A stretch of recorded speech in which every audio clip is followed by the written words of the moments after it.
Hello everyone, this is Orlando from A Collector's Dream. And today I want to show you, first of all, I want to show you the painting that I got from Scott and give you guys a good look at and talk about the greatest player that you probably never heard of, and that's Martin Dihigo. And in Spanish, that's how you say, you don't pronounce the H, so it's Martin Dihigo, but it's Martin Dihigo. And I just want to give you guys a good look. I put the camera pretty much up as high as I could today to give you guys a good look at the painting that I have from Scott of Martin Dihigo. And try to give this a good look here, a good angle. I want to give you guys a beautiful shot of it. Try to bring the camera up even higher here. Give you guys a good look at the whole complete Martin Dihigo. And that's the painting that Scott did for me. And I just want to thank him so very, very much for that. It's just a gorgeous, gorgeous painting. And I'm going to go ahead and kind of zoom in a little bit on it and give you guys a really, really good look.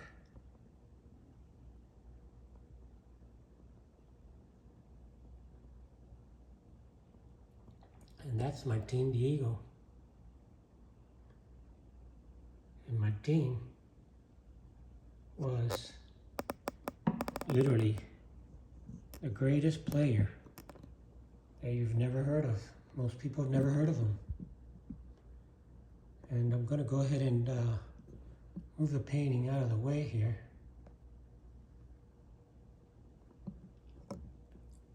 Not completely out of the way.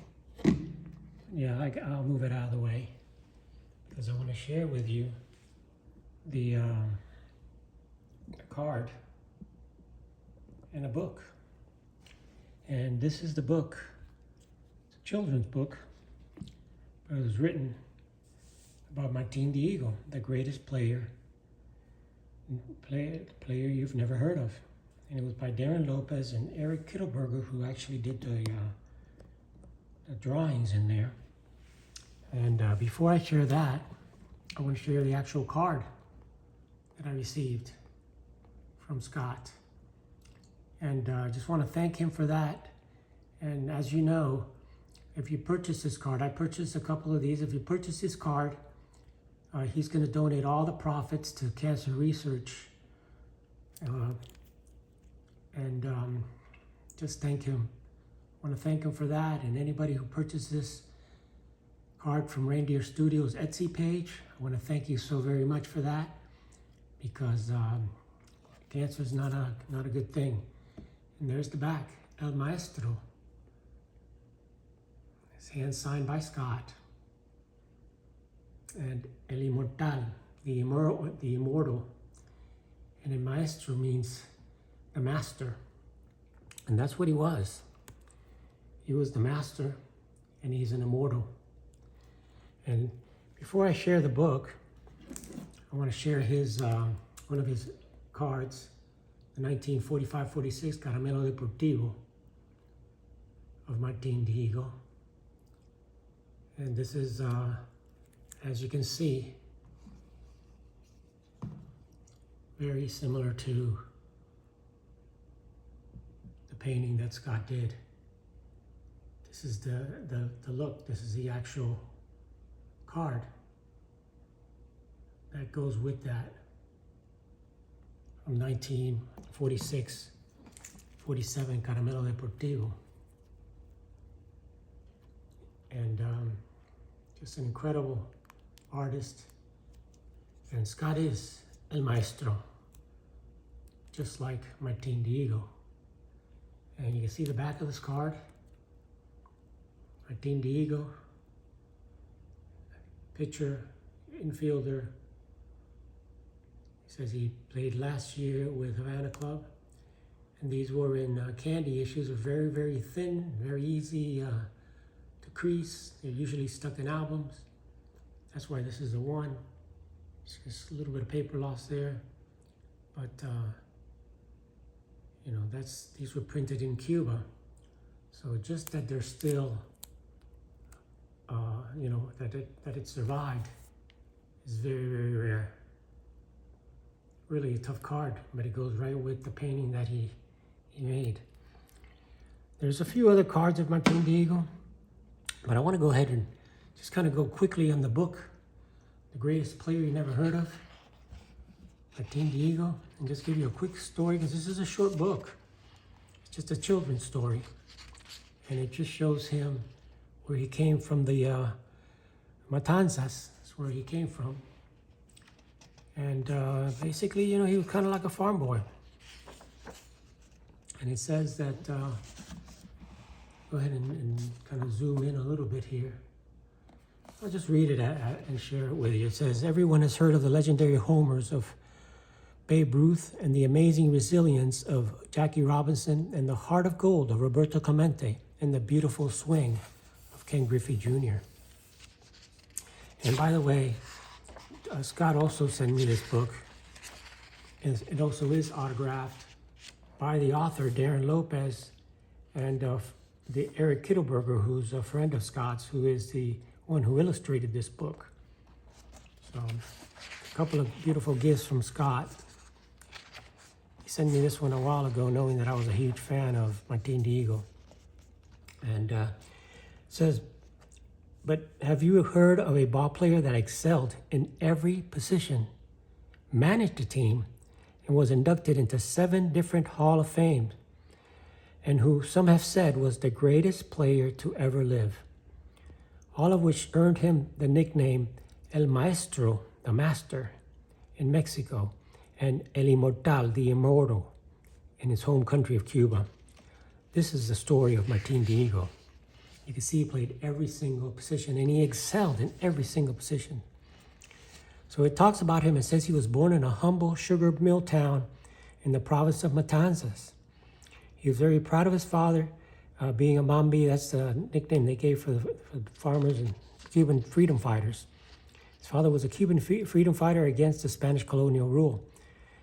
His father wanted him to work a trade, but Martin's passion was baseball. So he grew up living and breathing the game of baseball.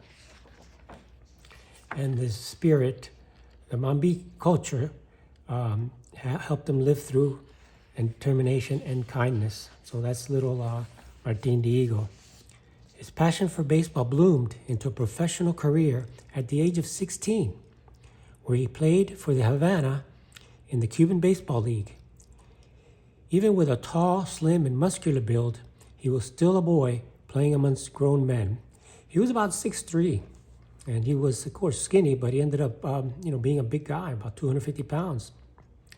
So he's batting from both sides of the plate and thriving in all positions. So you can see he was a switch hitter, too, and he was great from both sides of the plate. Martin's baseball versatility and talent immediately caught the attention of fans and scouts. A superstar was in the making. At the age of 17, he played for the Cuban Stars, which barnstorms the east coast of the United States in the Negro Leagues. So at 17, he was already playing professional ball in the Negro Leagues. That's how talented this guy was. Martin's international success meant that he spent the winters playing in Cuba and the summers in the United States. He became a feared fastball hitter, but pitchers soon found out that his weakness was the curveball. So his Mambi spirits rose against motivating him to work fiercely against this limitation. Day in and day out, his teammates would throw him curveballs during batting practice. His resilience and dedication helped him turn into a deadly curveball hitter. So he became an incredible curveball hitter. Just a couple of years later, he would become the best hitter in Cuba, Mexico, and the Negro Leagues. So he became the best hitter in all 3 of those leagues during his time. Agility, amazing speed, and athleticism, and a cannon of an arm caught the eyes of coaches who experimented with Martin at every position. He fervently played wherever he was needed and surpassed the expectations at all of them. Again, he was the only player to excel in all 9 positions, and he was a manager of the team later in his career. and also ended up winning the World Series, the Negro League World Series in 1945 against Pittsburgh Crawfords. In the United States, the Jim Crow laws troubled Martin, and he was treated as a second-class citizen because of being black. Throughout his travels in the U.S., these laws made it difficult for him to find a restaurant to eat or a decent hotel to sleep. He was very proud of being black, and his mouthy spirit of justice would speak out against these laws that didn't allow equal treatment for blacks in the South. Even though racism was present in Cuba, there weren't laws that systematically furthered such inequities. So there was some racism, of course, but they played together. They were allowed to stay in the same hotels, eat in the same restaurants. So he really wasn't rejected in Cuba like he was in the United States. You can see here in his beautiful New York Cubans uniform, and he pitched against Josh Gibson, and really who was the most feared slugger in the Negro League, and Gibson didn't do very well. He struck him out many times. The inequities and challenges he faced as a black Cuban didn't prevent him from being successful. His passion for the love of the game helped him rise above the difficulties. Martin struck out future Hall of Famers, turned double plays, and threw out runners from the outfield trying to get extra bases. He did it all. According to the Hall of Famer Rudy Johnson, one writer in Havana, Martin had a pregame throwing contest against a professional highlight player who used his cesta to throw and hit the center field fence on one hop. You can see that on one hop. But Martin, determination took over, and as his ball and threw the ball over the fence, a throw easily more than 400 feet. That's how strong this guy was, what a strong arm he had. Martin excelled in the Negro Leagues, the Cuban Leagues, and as a pitcher and position player throughout the 1920s and early 30s. In Mexico, Martin's passion and graceful skills all over the baseball diamond earned him the nickname El Maestro, the master, because he was considered a master of the game, dominating as a pitcher and feared as a hitter. In fact, Martin went on to pitch the first no-hitter in the Mexican League history. In the 1938 season for the Rojos, the Reds, del Águila, Veracruz, he won 18 games. He lost only 2, and allowing less than 1 run per game, an ERA of .90. So he won 18-2 with an ERA of .90. How about that, Ohtani? And he still ended up the season with the highest batting average of .387. So 18-2, .9 ERA, batting average of .387. He ended up being winning basically the Cy Young and the best hitter and overall. He also played against future Hall of Famers in the Dominican Republic and in Venezuela. Johnny Mize, Major League Baseball Hall of Famer, he played against Martin Dihigo, said that Martin Dihigo was the greatest baseball player to live. Mize was amazed that Dihigo could play all the positions, hit from both sides of the plate, and manage the game. Johnny Mize said, and Buck Leonard was asked if he would have picked one player to play on his team, would it be Babe Ruth, George Gibson, Satchel Paige, or anybody? And he ended up saying that it would be Martin Dihigo. That's the player that Buck Leonard, who saw and played in the Negro Leagues, said he would choose the first player in his team. Martin was known for his kindness. He once helped future Hall of Famer Minnie Minoso as a child get into the stadium in Cuba by having him carry his shoes and bat. Martin gave Minnie some lifelong baseball advice that Minnie later credited him to help on his path of becoming a great baseball star. And here's Minnie Minoso, that's the 54 Bowman card. In true Mambi spirit, he helped a former teammate, Cristobal Torriente, who's also in the Baseball Hall of Fame and the Cuban Hall of Fame, who was down on his luck, get a coaching job with him when he was manager of the New York Cubans. This helped Cristobal get his life back on track, doing what he loved, which was baseball.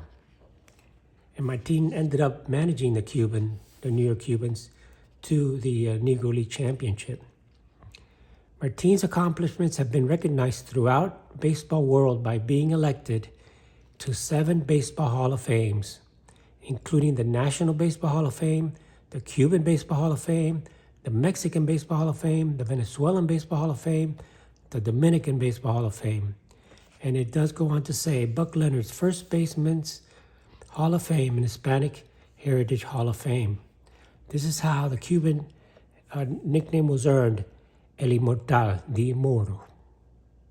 To be recognized by so many people in so many countries is how one becomes immortal.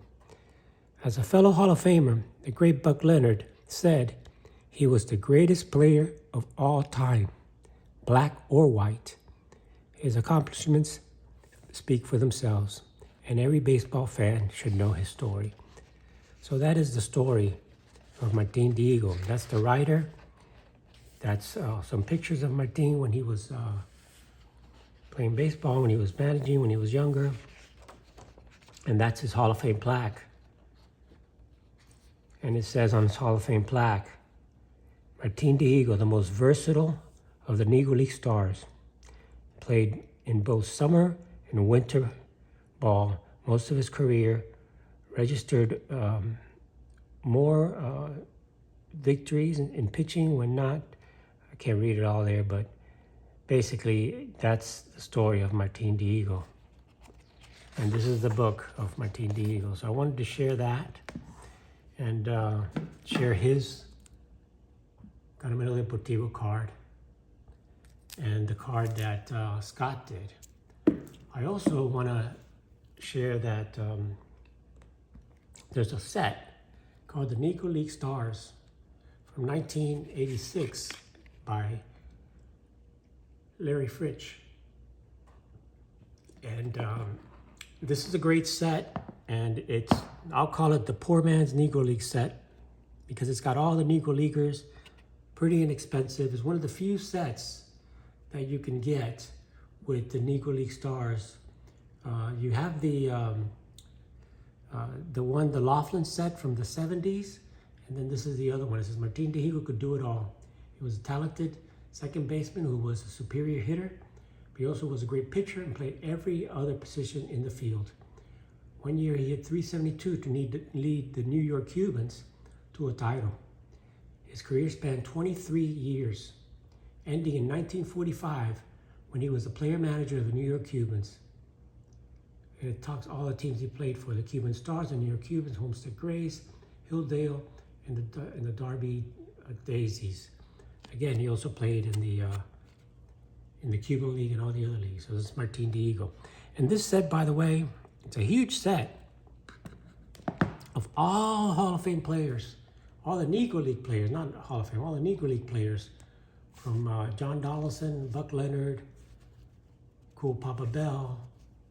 There's George Gibson with Page, Judy Johnson. So it's got Monty Irvin, tons of Hall of Famers, Ray Dandridge, Oscar Charleston.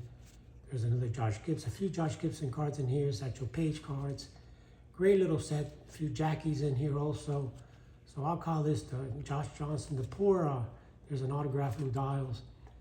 There's Rube Foster. That's the man who invented and created the Negro Leagues in 1920 here in Miami, Florida, at Dorsey Park. And it talks about Rube here. Winning 51 games in 1902. He was a pitcher. And again, he went to Cuba and took a lot of the Negro League players went to Cuba to play because of Rube Foster back in the early 1900s. Pop Lloyd, there's another Satchel. So I won't go through the whole thing. There's another Josh Gibson, another Charleston, another Jackie. Great little set. I've shown it in the past. Hilton Smith. And this, Moses Fleetwood Walker. If you haven't heard of Moses Fleetwood Walker, let me tell you who he was. Jackie Robinson was not the first black in the majors. That distinction belongs to Moses Fleetwood Walker, who played for Toledo in 1884, when the American Association was a major league. So, great little set. More Josh Gibson's. It's got pretty much all of the Negro League players that played. It's a huge little set. I call it the poor man's Negro League cards because they're pretty inexpensive, but it's great history, sharing all of the Negro League players. And there's Buck O'Neil. There's Buck O'Neil, who became a coach, later a scout for the Chicago Cubs. Played 17 years and considered really one of the top guys who helped get the Negro Leaguers into the Hall of Fame.